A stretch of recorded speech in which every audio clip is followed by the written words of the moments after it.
The leader of our parliamentary team is none other than Honorable Joel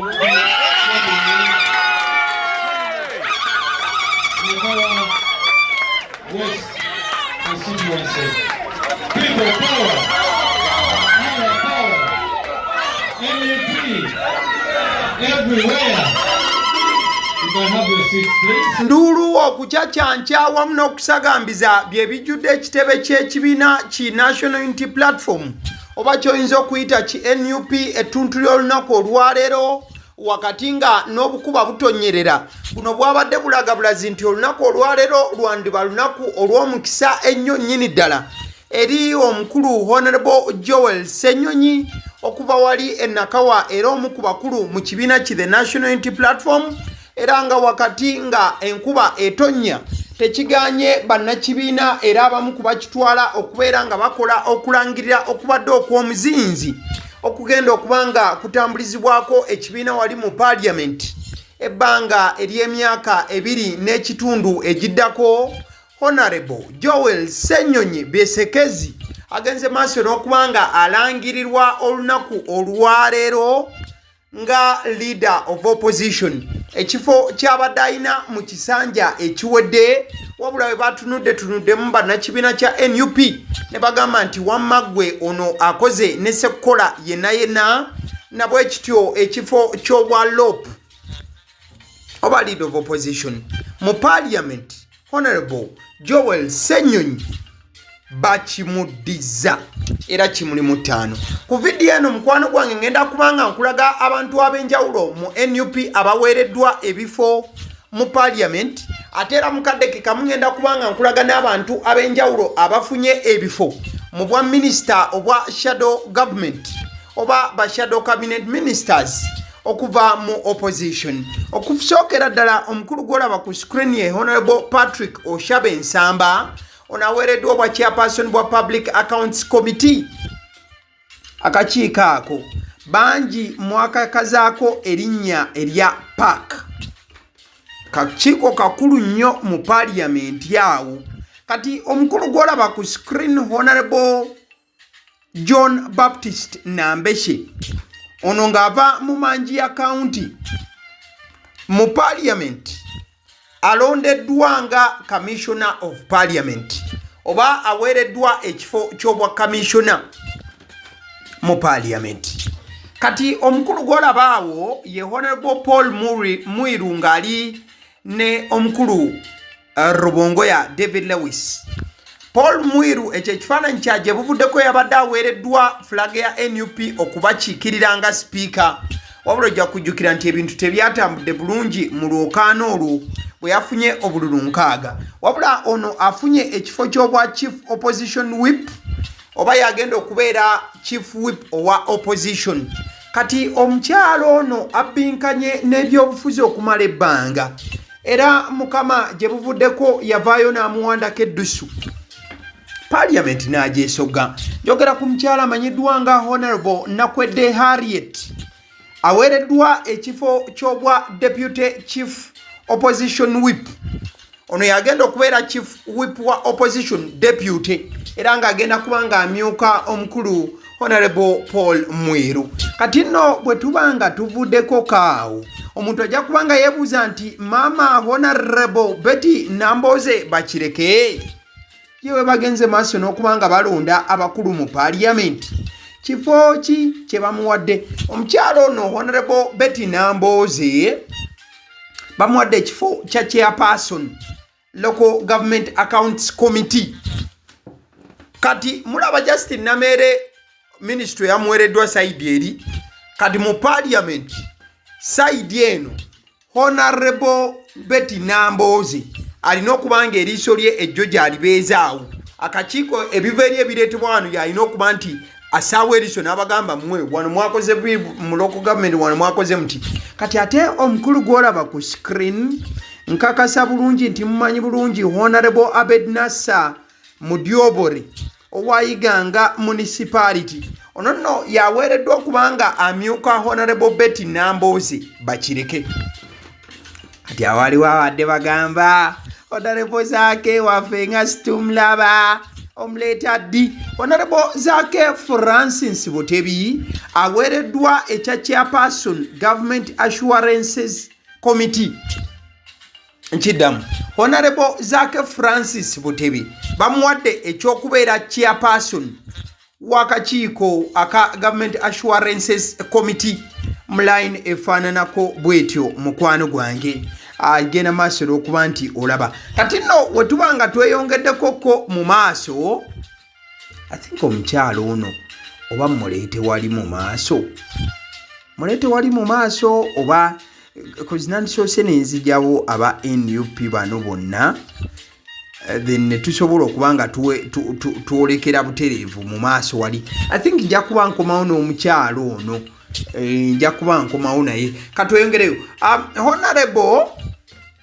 Honorable Nalukoola Elias Luyimbazi Nalukoola ono kimanyi bulungi nti musajja okuviira ddala wali ekawempe ekifo ekigenze maaso n'okuba nga kiweebwa Honorable Nalukoola I think oyo ye ate tubadde nnyo ku side eya shadow cabinet bwaweereddwa obwa Attorney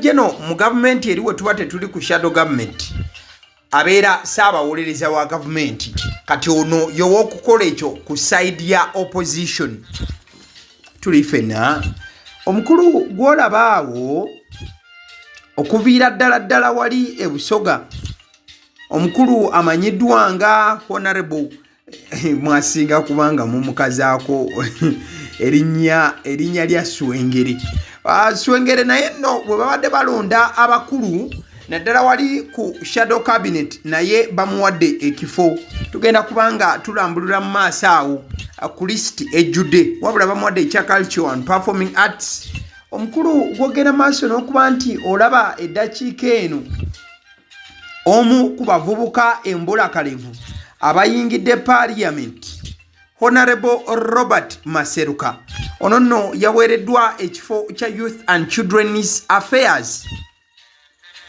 ku side ya shadow cabinet Honorable Zambale Blasio Mukasa omusajja alina eddoboozi eriri very deep and gumite Honorable Zambale Blasio Mukasa mu shadow cabinet bamuwadde ekifo ate mukwano gwange wali ku side ya sports bamugambye nti oli musajja embulakabedevu era enjasabiggu kati mu shadow cabinet kobeere minister owa sports amline efaananako bweti omukyala nno gwolaba ku screen Honorable Zahara Ruyirika by the way bwoba wetegereza bulungi NUP kyesinze okubanga ekola abaakayingira parliament tebabatadde ku bukulembeze bwa parliament obw'enjawulo basinze kubanga bawa bali ababaddewo in fact oli yabadde Honorable Adeke Ana Ebaju omukyalo oli gwe nakulaze ne sikubuulira linnya lye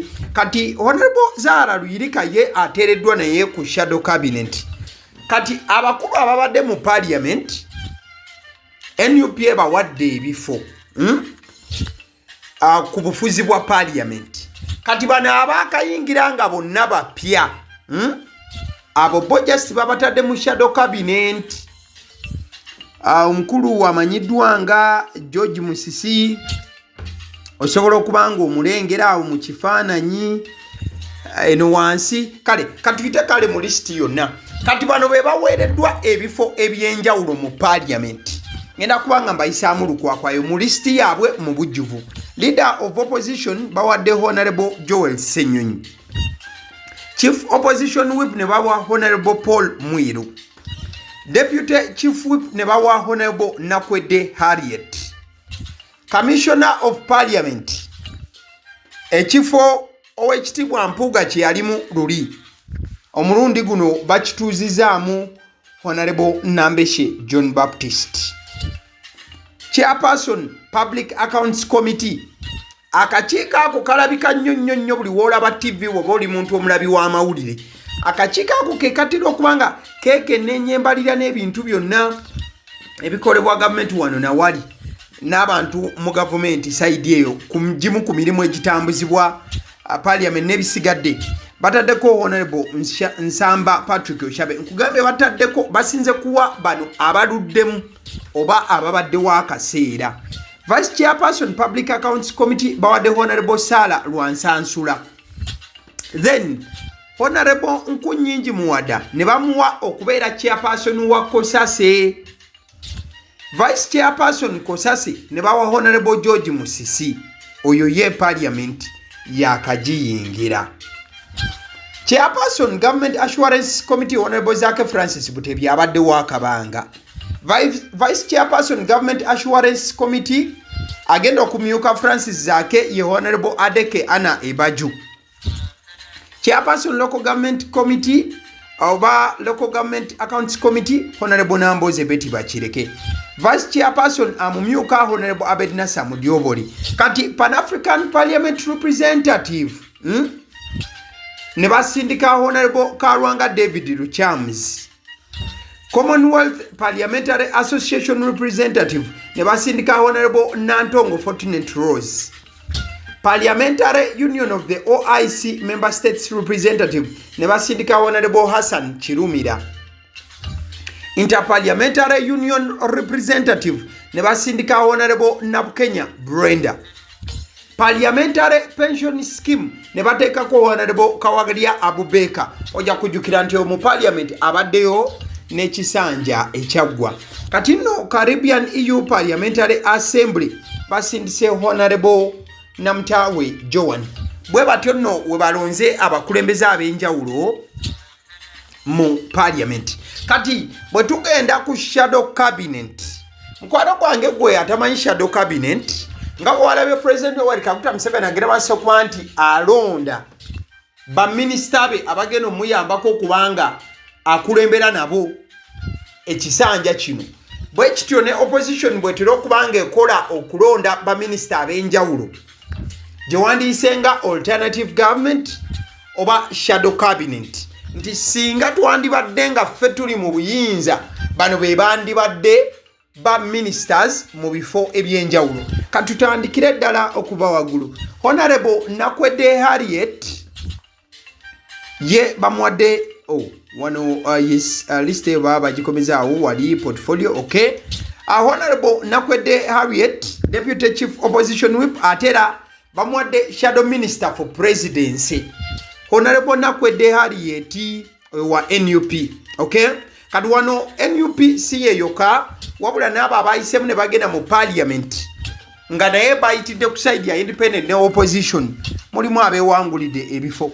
Honorable Karim Masaba ono ng'ali ku independent bamuwadde ekya cooperative and microfinance kukwasaganya bya nsimbi ne zi microfinance bank gundi ezentonotono nezigwa mu kkowe eryo. Honorable Sewungu Gonzaga bamuwadde bwa Minister of Defence and Veteran Affairs oyo muna NUP. Honorable Shira Amaniyo owe mukono eyakayingira Parliament bamuwadde ekya Information and Anti-Corruption yagenda okubanga atuula akakiiko ako akalaba nti tewali kulya nguzi mu ggwanga wa NUP.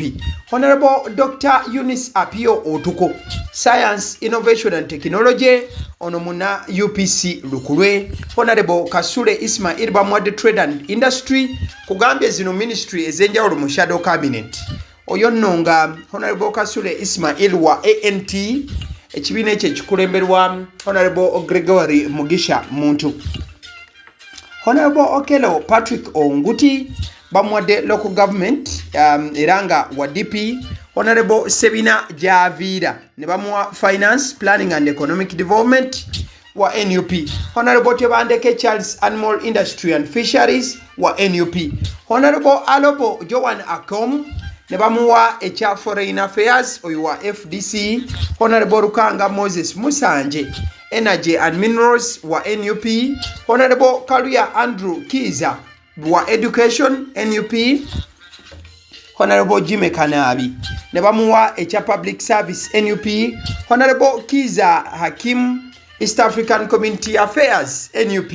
Honorable Dr. Timothy Lusala Batua ne bamuwa ebyobulamu ministreyo wa NUP. Honorable Sekabira Dennis wa NUP ne bamuwa Internal Affairs. Honorable Naluyima Betty Gender, Labor and Social Development wa NUP, Honorable Robert Maseruka.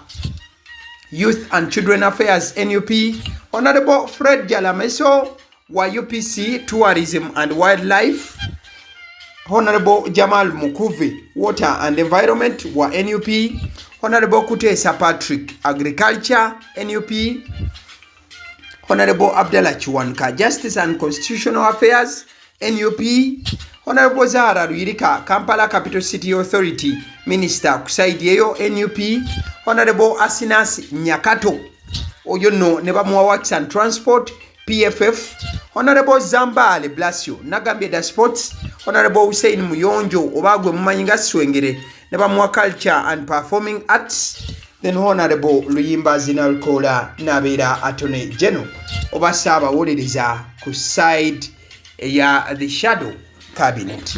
Tuyozayoza nnyo bannaffe abo abagudde mu bifo ebyenjawulo, ate era ebifo ebyenjawulo ebyokubeera nti si kugwamu bigwe wabula bagenda kubanga bakola obuweereza obwenjawulo naddala mu line efaananako bwetyo. Kale nzikiriza nkutegeeze ku bannaffe aba Honeybites bagamba nti bo omulimu gwe bakola gwa kukolera byakulya eby'abaana abadda ku masomero. Bwe tugamba abaana abadda ku masomero saabo bokka abadda ku masomero wabula n'ababeera ewaka balina package ey'ebyokulya eby'abaana mu line efaananako bwetyo. Gwe bakubire bukubizo bagambe njagala package y'ebyokulya by'abaana abali ku masomero oba abaana abalya ebyokulya. Balina ebyokulya yogera ku daddies, yogera ku binyeebwa, amawogola, yogera ku bagia, yogera ku cupcakes, yogera ku donuts. Osobola okubafuna ku 0709 78 75 08. Ate era mukadde ke kamu bw'oba oyagala ku pizza size yonna era namba y'emu. Ate era mukadde ke kamu bakola ne cake eza buli mukolo, babayita aba Honeybites. Njagala n'okutegeeza ku bannaffe aba Alson Painters UG, bano basiizi ba langi era nga balina obukugu mu kusiiga langi era bamanyi ne langi ki egenda ku kizimbe kyo era mu ruumu ki.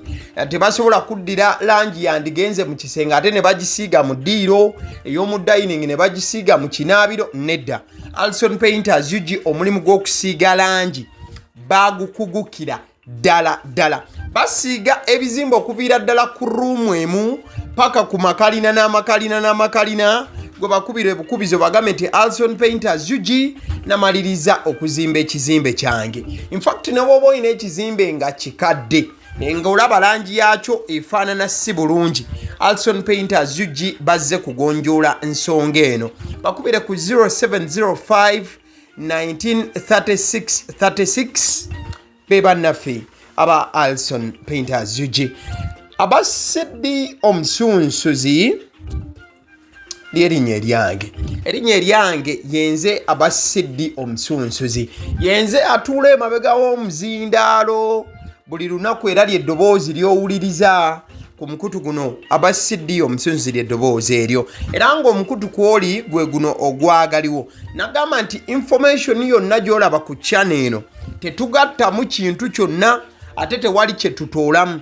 Information nga bw'eba eyingiddewo ffe bwe tugikwata ne tugikuwa. Kati gwe omulabi n'osalawo ki eky'okukozesa information eyo. Kati ky'ogenda okukola mukwano gwange bw'oba omaliriza okulaba vidiyo eno, likinga, commentinga ki ky'olowooza, mukadde ke kamu subscribing bw'oba nga omukutu guno oli mupya. Ate era mukadde ke kamu sharingira mikwano gyo girabe vidiyo eno ate ne videos endala ku mukutu guno. Agaliwo YouTube channel, mwebale kutulaba.